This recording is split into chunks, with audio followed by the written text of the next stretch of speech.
Sometimes you just got to give credit where it's due.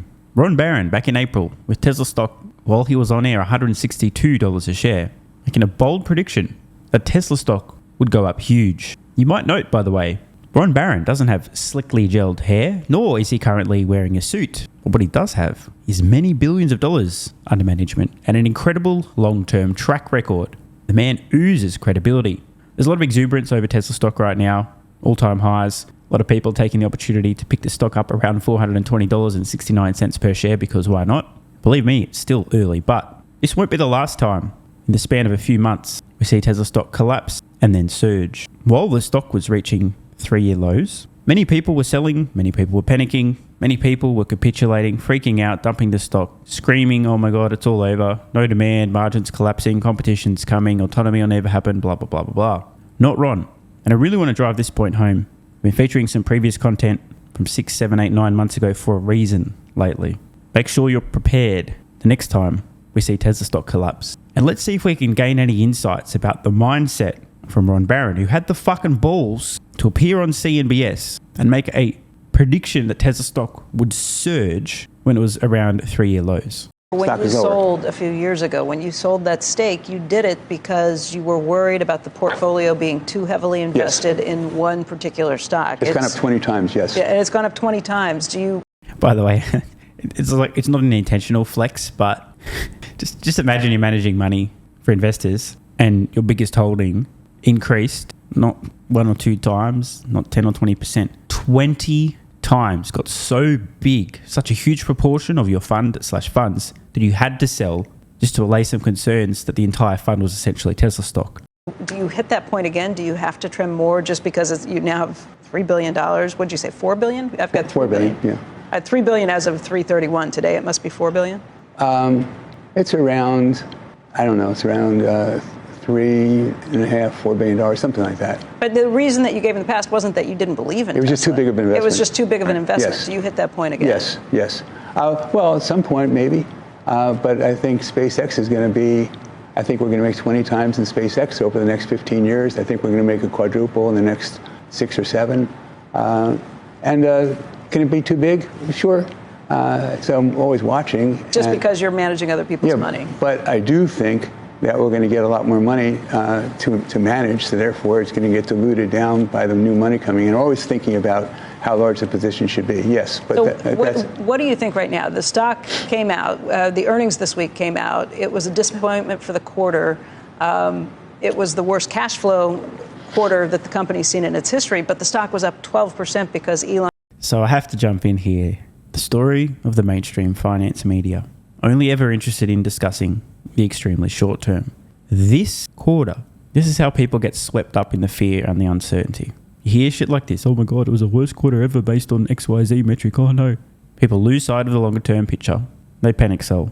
Elon started talking about what he sees in the future and the idea of bringing out cheaper cars to go through these things. Where do you stand on what the company should be valued? So I know Joe's not a big believer in electric cars because he likes his Porsche. But I think all the cars are going to be electric, and I think this hybrid is just a sort of a holding off action so the automobile companies don't have to lose money on the electric cars. But the electric cars, I think, is going to be all the cars 10, 15 years from now. And I think hybrids, I know you love hybrids, that's not going to last either. They're too expensive, and they're not effective enough, and they're not going to be part of the mix either. So it's going to be all electric. And so what I think is going to happen is that the reason the stock is down is not because of the quarter. The reason the stock is down... Well, the stock's up because of the stuff that he said. Well, the stock's down so much. Well, it's down 35% year to date. It's down 1%, or it's up 1% over the course of the last year. Yeah, it's not so exciting to be up 1% in a year when everything is, the market is so strong. So, I don't worry about short term, but I do look around all the time and see everyone getting rich, and I'm not poor, but I haven't made a lot of progress in the last 3 years. So therefore, I think it's like a rubber band. I'm going to catch up again. Is this what a rubber band looks like? Is this what catching up looks like? I mean, he couldn't have called it any better. This stuff goes to air here. Stock up nearly 200% since. And for those who don't know, Tesla is the biggest position in the Barron funds, right? Most of them anyway. has a huge slice in Tesla, long-term investor. So Ron's prediction about the rubber band catch-up moment, predominantly based on Tesla. And here we are. The guy called it. So what I think about the reason the stock is down is because people were concerned that he was going to abandon the idea of having a low-cost car and go all into robotaxis. That's the reason the stock is down. And then there was a report in Reuters said he's canceling this new factory that's going to make low-cost cars, $25,000 cars, competition from China. So there's only one company in China that's profitable, by the way. That's BYD, Warren's company, Buffett's company. And that's a company makes $1 billion a quarter, and our company makes $4 billion a quarter. No one else makes money. Ford loses so much. General Motors, everyone loses money on this. It's much more complicated to make these cars. It's interesting. I was talking yesterday about motors. So motors in a car cost $5,000 a car. That's what the normal, these 100-year-old companies cost them $5,000. We can make a motor for $1,000. Costs $5,000. So they get. Yeah, but then you have to have a battery that's more expensive. Oh no, I'm talking about if you're making the internal combustion engine cars. I'm just talking about how stagnant businesses become and how used they are to operating the way they've always operated. That they don't look for new things to do, new ways to operating oriented toward making things cheaper. He can do. And not only is Ron right, but the result of this is eventually a company comes along and disrupts the incumbents. If you, as a company, do not have the number one goal of constantly disrupting yourself, eventually someone else will come along and do it. A great example is Tesla's gigacasting innovation. Any company producing vehicles could have come up with the concept of gigacasting, where you have a gigantic casting to delete literally hundreds of parts and processes, which massively not only speeds up production, saves cost, time, materials, points of failure, you name it. Yet it took Tesla coming along to do this with an innovation mindset. This is one of countless examples. Ron has absolutely nailed it here. The automotive industry has been in stasis. I've said in the past, right? The next year's vehicle model, well, geez, they sit around at the drawing board and go, okay, great, what can we do to make this better? I know, let's add an additional cup holder in the back seat. Done. Things for $1,000 that other people cost $5,000. It's amazing. That's if he wanted to be an electric car, a gasoline car company. All I'm pointing out is that people get entrenched and they do things without trying to make things better and cheaper and faster all the time. There's no incentive to do that. So Munger says, show me the incentives and I'll show you how people act. Mm-hmm. And that's the idea, that people, the incentive, what's the incentive for someone who's 55, 60, we got to get off of this. But the idea is that's the reason the stock's down. And now So what's the reason it's going to go up and when? Oh, it's going to go up huge. When? And now. When is now? Now was April 25th, 2024. Anyone want to guess approximately where on the chart April 25th is? Here, motherfuckers. Right in this trough. I mean, dude, I always say it's impossible to know what a stock's going to do over the short term, but apparently Ron has just proven me wrong. And now is the bottom. Okay. And so what they're doing. And he just called the bottom for Tesla stock in April 2024. I mean, bro, how the fuck? Is they're going into robotaxis and they're going to make the low-cost car. So they're making the low-cost car, except they have excess capacity right now. They have capacity to make 3 million cars a year. They're making 1.8 million. So there's 1.2 million cars they can make extra in an existing facility with no more capital. And they're not going to make the cars direct cost as cheaply as they did before, as they expected to. But overall, until they expect to do 5 million of these new cars. Can I ask you a robotaxi question? Because that is, I think, the future of this company, yes. And a lot of the value is reliant on that. Mm-hmm. The question is what you think the genuine timing of a robotaxi that's reliant on cameras only, and this has always been the question about can you do it with just cameras relative to what Waymo and Cruise have done, and there's been even questions about that, using the radar and the LiDAR and the whole rig that lives on those vehicles. Well, we have a small investment in Cruise. Speaking of Cruise and cameras and LiDAR, in case you missed it, GM, who own Cruise, have just abandoned ship and admitted on an earnings call that Tesla's approach end-to-end is the correct solution for autonomy. Because I wanted to see what they're doing. And Waymo is, their cars are $200,000, $250,000. Because of all of the sensors and all of and they're trying to take cost out. And for us, it's software. And so basically, the advantage that we have right now at Tesla is that they've sold 6 million cars, and 3.5 or 4 million are collecting data.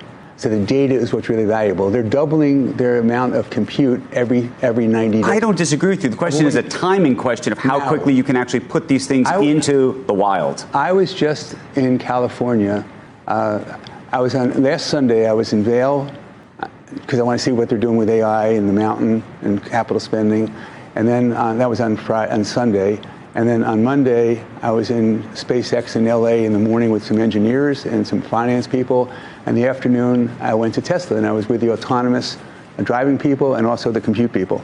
And then afterwards, they said to me, Ron, would you like to see how it works? We've made unbelievable advances. The first 11 versions had to be designed so that they had code every single thing that happened. Right, and now it's all AI. It was impossible. And so therefore, they weren't making progress for 2 or 3 years. They were at a plateau. And now what's happened, they have version 12. They have all this enormous amounts of data, and now they have compute to figure out. Humans can't do it. Now they have compute to figure everything out. And so now you're on the verge with autonomous driving in your car. So I said, once again, Ron absolutely nailed it. He's talking about the huge complete rewrite of FSD. Up to version 11, it was full of hundreds of thousands, literally, of lines of code.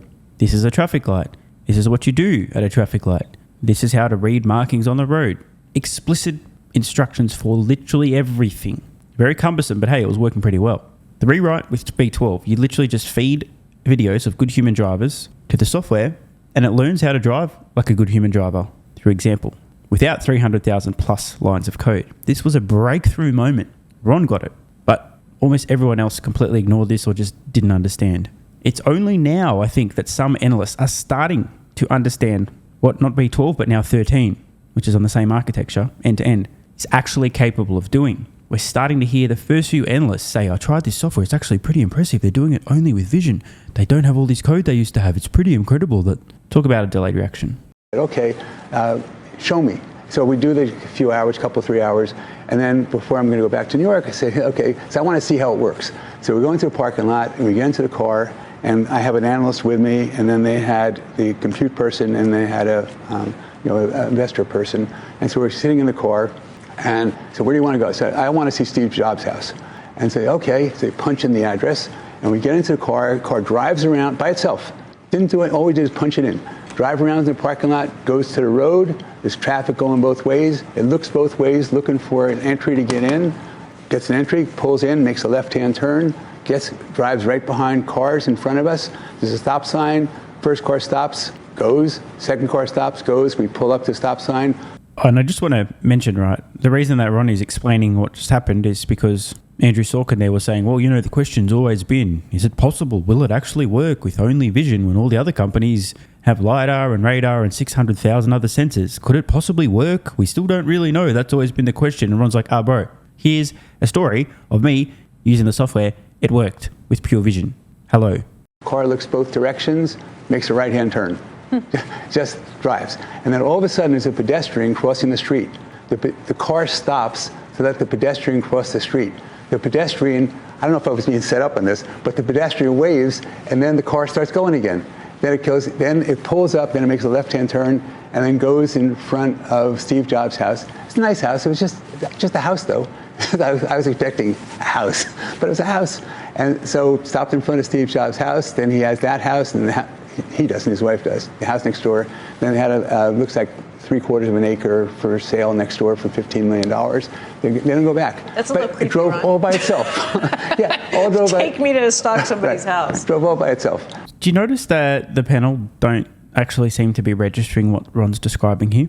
Just have a comment about, take me to stalk someone's house, but failing to understand the seismic implications of the technology. Andrew, again, was pointing out, there's always been the question, will vision work? Ron's like, yeah, hello, this is exactly what happened. It's proof of concept. An intervention-free drive to a destination, no problems, pure vision, and all the panel have, not realizing that this is a decatrillion-dollar opportunity Tesla's going to absolutely dominate. It's stalking someone's house.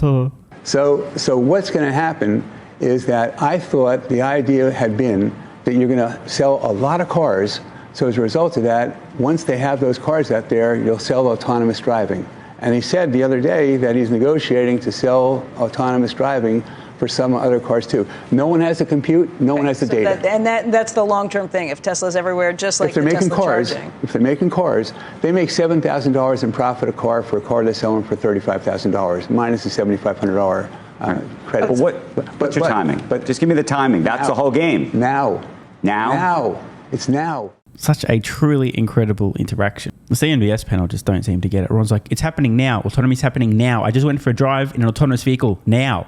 Vision only now. It happened. Did you not listen to the story I just told you? I literally just went in this drive. Here's what happened. An intervention-free drive in a Tesla vehicle using pure vision just happened. I was in it. Bro. As I keep saying, right? These analysts, the finance media, it's just like we have to ignore this until the first Robotaxi with a Tesla brand actually charges a customer for a fare. Until then, ignore.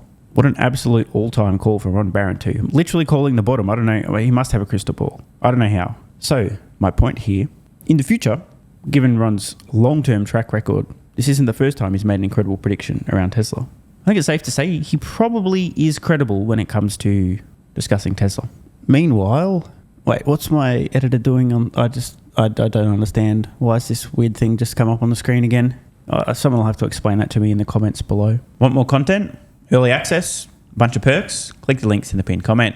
AG1 is awesome. I've been taking it daily now for more than 3 years. It's a great way to fill in nutritional gaps. It's packed full of vitamins, minerals, and whole food source nutrients, plus has prebiotics, probiotics, and adaptogens to improve gut health, regularity, and help your body handle stress. I'm always looking for an edge to help me feel and perform my best, which is why I haven't missed a day of AG1 for more than 3 years. Just try it and see how you feel. Click the link in the pinned comment or head to drinkag1.com/SMR and get yourself a free 1-year supply of vitamin D3 plus K2 and 5 travel packs. This is what viewers of the channel had to say after trying AG1.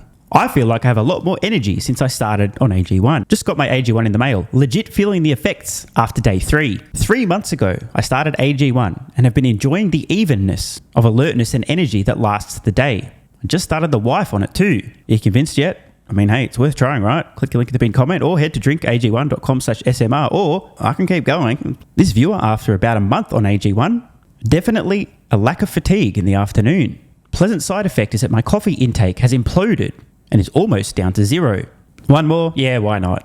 I honestly feel younger and will be continuing to use AG1. This stuff really is crazy good. I didn't think it would be, but this stuff is awesome. It really is what everyone is saying. One more? Don't mind if I do. I've just received my 3rd month supply. I've drank it every day. I have so much energy throughout most of the day. I'm productive, started a new business, started socializing, refurbished a boat. It's no coincidence. Thank you for your persistence, your integrity, and your insights. Now look, these are not my words. These are not my testimonials. This is what you guys and girls are saying. Maybe it's 100% placebo effect. But even if that's the case, I think it's money well spent. Click the link in the pinned comment or head to drinkag1.com/SMR and get yourself a free 1-year supply of vitamin D3 plus K2 and 5 travel packs.